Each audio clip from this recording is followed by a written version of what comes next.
ഒരു 3 second artificial സുഖമാണ് അതിൽ ലഭിക്കുക. അതിനു വേണ്ടിയിട്ട് ശരിക്കും ജീവിതം തന്നെ തൊലച്ചു കൂട്ടുന്ന ആളുകളുണ്ട്.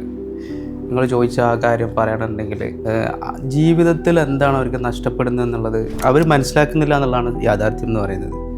യഥാർത്ഥത്തിൽ അവരുടെ ജീവിതത്തിൽ എന്തൊക്കെ നഷ്ടപ്പെടുന്നു എന്നുള്ളത് ഞങ്ങളോട് പറഞ്ഞുതരാം. നമ്മുടെ ധൈര്യം എത്രത്തോളം അത് ഇല്ലാതാക്കുന്നു എന്നുള്ളത് ആ ഒരു അനുഭവത്തിൽ കൂടെ കടന്നു പോകുന്ന ആളുകൾക്ക് നന്നായിട്ട് മനസ്സിലാവും. അതേപോലെ തന്നെ നമ്മുടെ ഹാപ്പിനെസ്, നമ്മുടെ സമയം, നമുക്ക് ഏറ്റവും ആവശ്യമുള്ള ഒരു കാര്യമാണ് നമ്മുടെ സമയം, നമ്മുടെ ആരോഗ്യം, നമ്മുടെ ആകർഷിക്കാനുള്ള കഴിവ്, മാനിഫെസ്റ്റേഷൻ പവർ എന്ന് പറയും, നമ്മുടെ പണം, അതേപോലെ തന്നെ ഇൻഡയറക്റ്റ്ലി നമ്മുടെ ഉറക്കവുമായി ബന്ധപ്പെട്ട് ഉറക്കം പോകുമ്പോൾ ഉണ്ടാകുന്ന നഷ്ടങ്ങൾ, ഇതൊക്കെ കൂടി ഒരുമിച്ച് വരുമ്പോൾ ഒരു മനുഷ്യനുണ്ടാകുന്ന അവസ്ഥ എന്തായിരിക്കും?